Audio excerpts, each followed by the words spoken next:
दोस्तों नई नवेड़ा की अपडेट आ गई है। नए नवेड़ा क्षेत्र में आने वाले गांव के लोग पिछले काफी समय से यहां पर विकास होने की राह देख रहे हैं। नए नवेड़ा बसाए जाने को लेकर लोगों में भारी उत्सुकता है। लोगों की उम्मीद के मुताबिक इस प्रोजेक्ट में देरी होती हुई दिखाई दे रही थी। यह देरी क्यों हुई इसके बारे में भी आज आपको बताएंगे। पहले आपको बता दें कि नए नवेड़ा के रूप में दादरी नवेड़ा गाजियाबाद इन्वेस्टमेंट रीजन यानी कि DNGIR दुनिया का बेस्ट इन्वेस्टमेंट सिटी होगा।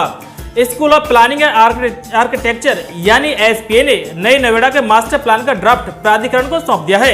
हालांकि अभी इसमें कुछ खामियां हैं। इसकी एक सूची प्राधिकरण का प्लानिंग सेक्शन तैयार कर रहा है। इसे वापस SPA को सौंप दिया जाएगा। नोएडा प्राधिकरण के CEO ऋतु माहेश्वरी ने जानकारी दी है कि संशोधन और फाइल ड्राफ्टिंग के लिए 10 दिन का समय दिया जाएगा। इसके बाद फाइल ड्राफ्ट शासन के पास भेजा जाएगा। आइए पहले आपको बताते हैं कि इसमें देरी क्यों रही है और इसके बाद बताया जाएगा कि लैंड पूलिंग नीति क्या होती है और इस नीति के तहत लोगों को कितना फायदा मिल सकता है। दोस्तों मास्टर प्लान की ड्राफ्टिंग के लिए सैटेलाइट इमेज की आवश्यकता होती है।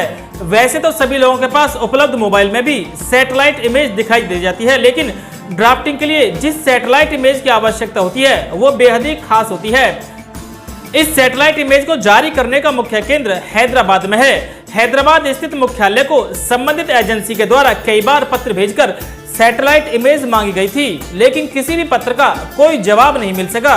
एजेंसी को सैटेलाइट इमेज नहीं मिलने के चलते इस ड्राफ्ट को बनाए जाने में काफी देर हो गई।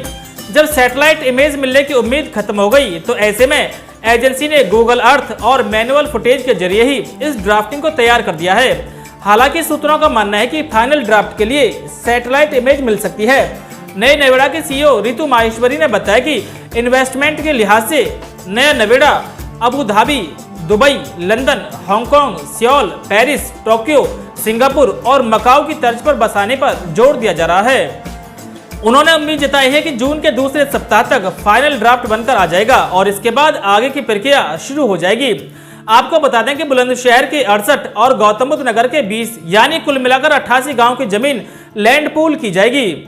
आइए आपको बता दें कि लैंड पूल प्रक्रिया क्या होती है। लैंड पूल नीति के तहत भूस्वामी को 5 वर्ष तक अथवा विकसित भूखंड प्राप्त होने तक क्षतिपूर्ति के आधार पर प्रत्येक माह 5,000 रुपए प्रति एकड़ के हिसाब से मुआवजा मिलता रहेगा।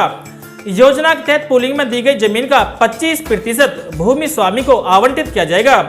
विकसित भूमि का 80% भाग भूमि औद्योगिक उपयोग के लिए जो कम से कम 450 वर्ग मीटर का होगा वो दे दी जाएगी। लैंड पूल नीति में बाईबैक का कोई प्रावधान नहीं होगा।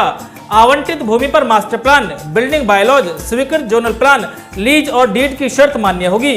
दोस्तों नई नवेड़ा से जुड़ी अपडेट आने के बाद आपको उसकी तुरंत जानकारी दी जाएगी। अगर आप हमारे चैनल पर नए हैं तो चैनल को सब्सक्राइब करके बेल आइकन दबा दें ताकि किसी भी खबर की अपडेट आपके पास आसानी से और तुरंत पहुंच सके।